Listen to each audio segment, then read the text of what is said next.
Just a quick note, if you think you know everything about the Kyle Rittenhouse case and everything that's been going on in court, and you just want to see the Ana bit, just skip to the 13-minute mark. Hey guys, and welcome back to another Off the Cuff. Is Ana Kasperian ignorant or malicious? This is a question that I'm going to endeavour to answer, at least when it comes to a few incidents today, later in the video. So leading up to that is the Kyle Rittenhouse situation. So many of you will have heard of it. I'm sure some of you are following a lot of it, day to day, because the case is going on. It's in court at the moment. So essentially what happened that's led him into being in court was, I think it was about a year ago, after the Jacob Blake shooting, where a guy was reaching for a knife, or he had a knife and was getting into his car. The police shot him, paralysed. And in response to that, there were some protests, which then turned to riot. There had been a lot of violence the nights leading up to the event, the Monday and Tuesday night. For example, on the Tuesday night, just one off the top of my head, there was somebody that was beaten to within an inch of their life before they set fire, and this is inside his own business, inside his own shop, before they tried to set fire to it. And so they agreed, these guys, they would go down to try and sort of protect their town. Some people would say stupid, some people would say that's very gallant and noble. I guess ultimately the decision is up to you. And so there was a group of them, I think it was about 10. They were all armed with sort of longish guns, so AR-15 type weapons, and they were also there to help out with any first aid. Rittenhouse himself was qualified in certain levels of first aid. I believe his job is as a lifeguard, but obviously being only 17, he is still very young, so how effective is he going to be? But he wants to help, and that's his choice. So essentially what happened was there was an antagonist that night named Joseph Rosenbaum. Not that it really matters, but just for background information, this was a guy who had pretty severe mental health issues. He'd also been done for, how do I put this in a YouTube safe way, severely sexually assaulting several very young boys. He had just recently been let out that morning, and he was on several extremely strong medications, Seroquel, a couple of different benzodiazepines, and gabapentin. And you can see in many of the videos that night that he was confronting many of these guys, and for the sake of time, I'm just going to call them a militia or a group, whatever. And as I say, they were all armed. They were all wearing roughly the same thing. They were supposed to be going around in pairs if they ever kind of left the areas that they were protecting. One of the areas they were protecting was it was like a 4-piece car dealership slash repair shop slash detailing shop, owned by an Indian immigrant family. And so there was a point in the evening, and this is after this guy Joseph Rosenbaum had said to at least 2 of the group, shoot me, N-word, shoot me, N-word, come on, shoot me. It's just ridiculous. I just had to add this in here as well. I found if you can watch some of the videos to this, because obviously I'm kind of limited to what I can put on, because you just get pulled down for almost anything to do with it. But I found it kind of funny in maybe a dark humor way that when he was shouting, shoot me, N-word, shoot me, to one of these militia guys, and I think Kyle was there at the time, but I don't think it was directly to him. This African American dude puts his hand on his shoulder. He's like, come on, man, you're going to get us all killed. So yeah, that was kind of funny. And the other thing I forgot to put in was that, was that Kyle was putting out fires as well. So there were a couple of pictures of him putting out fires, one of which was in a dumpster that they were rolling towards a gas station. And he had also been kind of verbally engaging with these people. And he said to Kyle Rittenhouse, if I catch you alone tonight, I'm going to effing kill you. So that's kind of sets the stage. There is then a point in the night where Kyle and his battle buddy, who turned out to be a pretty terrible battle buddy, went to a shop because his battle buddy needed some food. He went in the shop, and as Kyle was outside, Rosenbaum, who was not pleased after Kyle putting out the fire that they were trying to roll to the gas station, he began to give chase because he was on his own, and that's why they were saying never be on your own. And Kyle was running around the corner of this sort of strip mall / just area with a couple of what we would call corner shops or convenience stores. And you could see Kyle running away with Rosenbaum chasing him. Now Rosenbaum had a friend there tonight with the friend's wife, and that friend's name, I can't remember his first name, last name was Zemeski, I think. Zemeski. He was armed, Zemeski, and as Kyle is running away, Joseph Rosenbaum throws a bag at him, which I think had a water bottle and some other stuff in it. And pretty much at the same time, his friend fires a couple of shots. So naturally, Kyle turns around. It's like, Jesus, someone's actually shooting at me. And according to the witnesses on the stand, Joseph Rosenbaum reached for the gun and said, F you, and then continued reaching for the gun. And then as he got, supposedly a hand on the gun, I believe they said it was further up the barrel, so he must have been pretty bloody close to him on the guard. Kyle shot him. So there were 3 shots, and then as Rosenbaum was going down to the floor, the 4th one hit him in the back. And the reason I say that is because some people have been saying, oh, he was shot in the back, so clearly it wasn't self-defense. No, the first 3 shots were in the front, the 4th was sort of on a diagonal trajectory in the back. And that's why we didn't see the prosecution bringing in the autopsy results or anything like that, because obviously they would have to go into detail and explain that one of these points is not quite what it seems, that it wasn't like he was just shot in the back. That was the last one because he was falling into Kyle. These 4 shots were all within 0.8 of a second, so it wasn't like he was bang, bang, take another little aim, bang, it was boom, boom, boom, boom. Kyle then circles round the car and essentially realizes what he's done, immediately gets on the phone, calls 911, calls his friend to tell him what's happened, and then he basically starts to make his way towards the police to hand himself in. As he is kind of trotting down the road, I would say he's probably 100 and maybe 150 yards away from the police. A bunch of these guys, these sort of Antifa, a lot of them were communist revolutionaries. Is that even a real thing? Kind of seems a bit larpy to me. But anyway, as he's trotting to the police to hand himself in, a bunch of these guys start chasing after him. Somebody gets him to the ground. Another person drop kicks him. And then another person smashes him over the head with a skateboard. And anybody that knows how heavy a skateboard is and the edges on a skateboard, that's not going to be a nice thing, to put it mildly. Then somebody was running towards him with a metal pole, and he shoots him twice, and then he's still on the floor, by the way, and many of these guys are all rushing towards him. A lot of people then kind of split away because they're like, Jesus, forgot about the gun.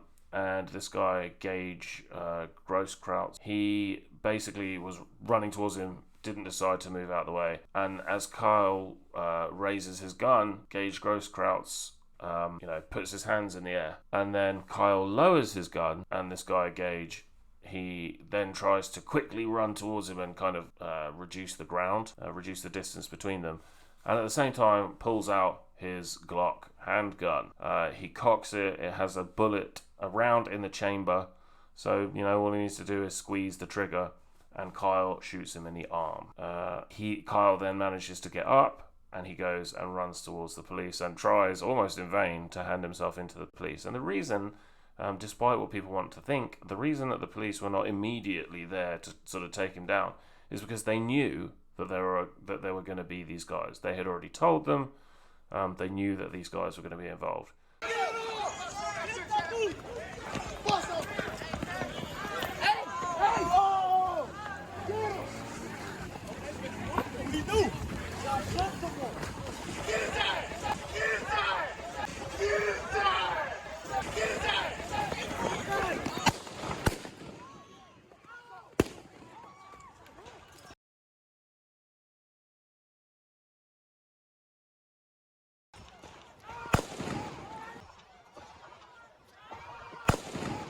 Now, a couple of aspects that have been a bit you sort of heard two sides to them, which have now been cleared up in court.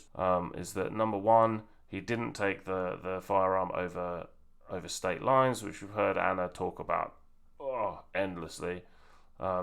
They got the guns. So Kyle works in Kenosha. It's just that he lives 11 miles away, and in that 11 miles is the border. I think he lives in Illinois. So yeah, there was no carrying a firearm over state lines. It was from his friend's dad's gun collection, and his friend gave it to him. But because his friend is being charged with supplying the firearm, his friend has turned state's witness, even though he's still going to have to be, he's still going to have to go to court. And they asked him in court, "Is this why, you are being a witness against your supposed best friend?" And he was like, "Yes." And they said, "Did Kyle take the gun, or did you give him the gun?" And he was like, "I gave him the gun." So Kyle did not steal the gun. He was given the gun. He didn't take it over state lines. The charges are murder, but obviously the jury could downplay it to manslaughter or whatever. So yeah, that is the Kyle Rittenhouse sort of saga. I don't want to kind of drag this out too long. There's loads of other things I could get into, but it's not looking good for the prosecution. It's looking pretty good for Kyle. Anyway, I don't want to go too much into the actual court case. Have a watch if you can follow some of it yourselves. It's very interesting. The last 2 or 3 days they've just been shredding the prosecution's witnesses. I don't really know. I think it's impossible they can find him anything other than not guilty on all charges. And if they really want to be kind of dicks, I guess they could charge him as like the only person charged with regards to the curfew. But from what I've seen, which is many, many, many hours of it, because I'm a nerd, I just can't see how they could do it. Like everything that the prosecutors have put up, which is not a lot to be fair, has just been completely shredded. All of the witnesses, like I say, have been telling lies. I don't know why everyone's so cagey, like whether someone's asked them to say this or whether they're a bit nervous about coaching. And that's, everyone has coaching. Gage Grosskreutz, he lied a lot, and the defense showed him to be lying a lot. They brought up papers and videos and stuff to show that he lied about pretty much everything he was saying. So yeah, anyway, on to Ana. So we have heard time and time and time and time again that, Kyle's evil, he's a white supremacist, and, he took his gun over state lines and all this and the other. And, much to everybody's surprise, Ana did a video a couple of days ago where she said, "Hey guys, sorry that," or she basically said, "Hey guys, listen, I know I've been telling you all this stuff about Kyle and that it's not self-defense and that he's a murderer and a white supremacist, and that there's absolutely no way that he could say it was self-defense. Well, I'm sorry. I'm sorry about that." The Kyle Rittenhouse trial is underway, and in his opening statements, the defense attorney for Rittenhouse, Mark Richards, argued that his client was not in any way some dangerous murderer, but he was there in Kenosha, Wisconsin, a state that he does not live in. So, are you not allowed to defend yourself if you're anywhere other than in your own state? Also, he lives 11 miles from Kenosha. To essentially protect the community, and then he found himself acting in self-defense. You notice that little Ana smirk? That's her really subtle, 7% smirk, just so that the real hardcore supporters of TYT and the nerds like me will get that she finds what she's saying ridiculous. The New York Times reports that when he went downtown on the third day of protests after the police shooting of Jacob Blake. On the third day of protests of the Jacob Blake shooting. Too early? Yeah, too early. Rittenhouse was there to clean graffiti and help protect the city from more destruction, his lawyer said. So, there are, of course, legitimate questions as to why Rittenhouse was there, especially since he's a resident of Illinois and really had no business in Kenosha, Wisconsin. Ana, he works in Kenosha. it's 11 miles away. He considers it his town. Some people like to look after their town. I get it, you live in LA where nobody really feels like anything's their responsibility. But, in small towns, people do. And they know people there, and their bosses know people there. I'm not trying to make out like it's some sort of amazing, happy family in every small town, because it's not. But some people will feel a responsibility for their town. That is why he was there. He did not, unlike a lot of the other people there, Anna, perhaps the people that you maybe support more, he did not bus himself in from 1,300 miles away. So what his lawyer is trying to do here is make the case that he acted in self-defense in using his weapon. And he's also trying to explain why Rittenhouse would be there in the first place. Richards, the defense attorney here, turned to the people who were shot by Rittenhouse, characterizing them as hostile and belligerent. So what we had shared with you earlier in regard to the judge in this case, allowing the defense attorney or the defense to use that kind of rhetoric. But Anna, a lot of them were belligerents. There were arsonists there, people assaulting people, people firing guns before Kyle ever fired a gun. The people that he was talking about or to were people that attacked people first. The guy that drop kicked him, the guy that smashed him in the head with the side of a skateboard, the guy that tried to shoot him first. So I don't get what's wrong with that. To kind of paint a picture of the very people who were shot and killed, that is playing out. However, as we had also shared with you earlier, the prosecutors are not allowed to use the word victim when referring to the individuals who were shot, including the two who were shot and killed by Rittenhouse. Yeah, and the judge explained exactly why that is. It was because he said, although in other areas of life that you might call people like this a victim, like whether even if they're bad people or not, you might well call them victims. He explained that in the courtroom that they're there to decide, the jury are there to decide whether or not these people are legally defined as victims. So again, I feel like you're not, as usual, you're not doing your own research. Remember, there were 3 who were shot, 2 of whom died as a result of him opening fire. Now, here's what allegedly happened that night, according to the defense attorney. After Rittenhouse shot Joseph Rosenbaum and fled down Sheridan Road away from the scene, he was chased by dozens of people, including, here are the 2 other victims, right? Anthony Huber and Greg Grosskreutz. I believe that's Gage Grosskreutz, Anna. Okay. As citizens who were trying to stop an active shooter, the defense characterized them as aggressors. Now, Huber, according to the defense here, I cannot wait to see what is so hilarious. Huber bludgeoned Rittenhouse with a skateboard. Ah yes, bludgeoning a 17-year-old boy with a skateboard, the height of humor, Anna. Richards said, and a man who was captured on video but never identified. Probably didn't help that he had a pixel face. Jump kicked Mr. Rittenhouse in the face. So look, these details do matter because this stuff is caught on camera. You do see it in the video, someone taking a skateboard and hitting Rittenhouse over the head with it as he's on his back. Oh, so you do know that then, Anna. Well, why is that funny then? And I haven't seen this video yet, but it was already, So you've had 15 months. I'm going to be generous. Let's say 14 months. You've had 14 months, Anna. You've been spreading lies and misinformation and smearing someone's name for 14 months. And you never thought to actually take a look at some of the evidence that was everywhere. Yeah, okay. So a bit of a running theme there. The New York Times says it's on tape.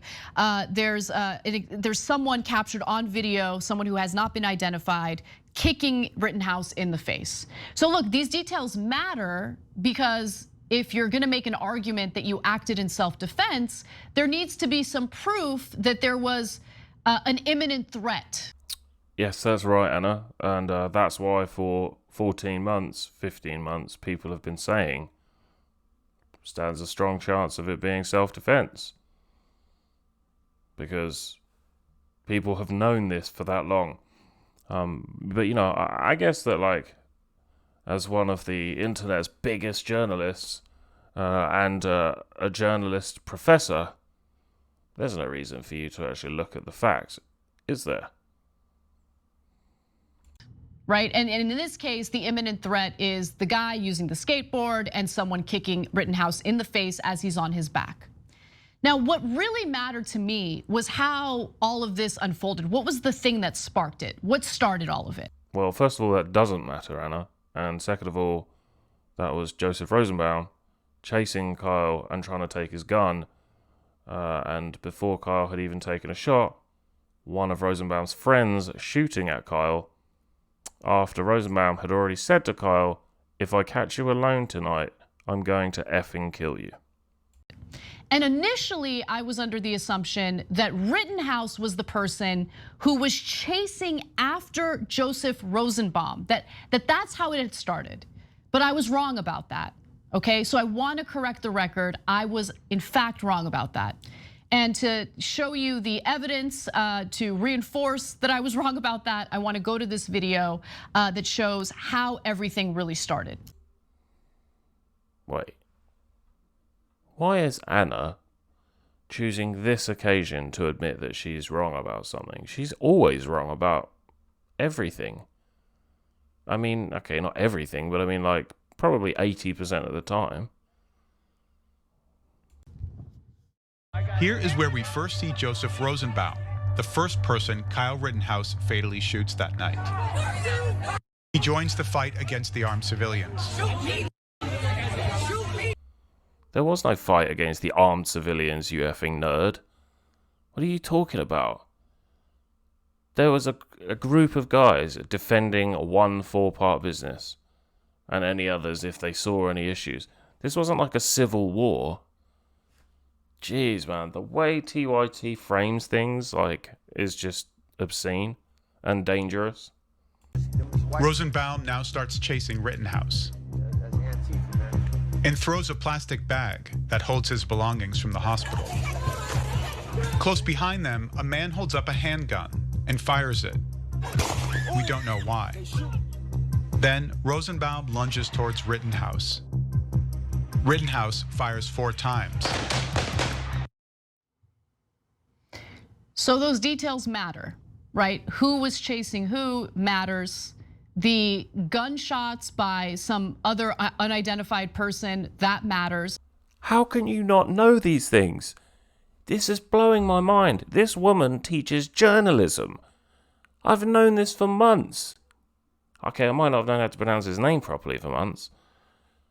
Everybody has known this was a friend of Joseph Rosenbaum, Zeminski, or whatever his name is. She still doesn't know this, and this is like her apology video. I'm struggling to take it that this is just an apology video for the sake of it. Especially if you're Rittenhouse and you're running away, and then you hear shots, and then Rosenbaum lunges toward him. So the question is, in a court of law, is it considered reasonable for Rittenhouse to act in self-defense? You know, was there a legitimate threat there where Rittenhouse would reasonably want to defend himself by opening fire? So he's facing 6 charges. Here's what the charges are: first-degree reckless homicide, first-degree recklessly endangering safety. I mean, remember, you have members of militia groups there with open carry, which is legal in Wisconsin. You have him running around with this gun, like literally running around with this weapon. So. Oh my God, they got a picture of him doing the circle game. Oh my God. Okay. I don't know. That's one of the charges he's facing. You have first-degree intentional homicide, attempted first-degree intentional homicide for the shooting of Gage Gross Grosskreutz, who was wounded but is still alive. You also have possession of a dangerous weapon by a person under the age of 18. I want to make a correction on our previous reporting on that issue as well. He did, in fact, hold possession of a firearm that he was not legally allowed to carry, okay? It is illegal for him to have it because he's 17. However, previously it was reported that he had obtained the gun in Illinois and then crossed state lines into Wisconsin with that illegal gun. Now it turns out, based on an investigation, that there was an individual who sold the gun to Kyle Rittenhouse in Wisconsin. That's not true. That's something that his best friend, who's turned on him to try and avoid some jail time. That's a story that they've basically concocted with their lawyer, with the state, I should say, and it's so ridiculous. I'm not even gonna go into it. If you want to look it up, look it up. So he did not cross state lines with an illegal gun, but he had an illegal gun. Okay, so do with that information what you will. It's important to know the facts. It's important to know the facts. It's important to know the facts. Those are the details. So there you go. You probably see what I mean about asking whether she's ignorant or malicious. Because when I heard about this, and then when I saw it, I thought, well, has she just been ignorant and she just didn't know the facts? Or is she being malicious, where she's kind of purposefully trying to kind of smear Rittenhouse's case and his name because she knows that the portion of her audience that are with them, because obviously they do get a lot of hate watch, the portion of her audience that's with them are obviously of a certain political thinking, and they, you know, mostly kind of want to see Kyle stitched up and put in jail, which I think is pretty heartbreaking, and they don't seem to care about any of the facts. And so I think that's what she was doing. I cannot believe that somebody who is a journalist professor at a massive university and somebody that is on a big news channel does not read into cases and people and situations. I just find that crazy if that is the case. Which makes me think that all she's done, she probably got a phone call from the lawyer, the TYT lawyers, saying, or even Cenk maybe said something to her. Listen, his case is going horrendously for the state. You know, we see pictures of his lawyers, pictures of the state lawyers with their head in their hands, his lawyers with big beaming smiles, and you need to back down on what you've been saying. And yeah, so I think that's what's happened. Yeah, thanks for bearing with me. I know it was a really long one. Hopefully it wasn't too boring and you found it a little bit interesting. But yeah, thanks again, guys, and I will see you again soon. Winston stopped writing, partly because he was suffering from cramp. He did not know what had made him pour out this stream of rubbish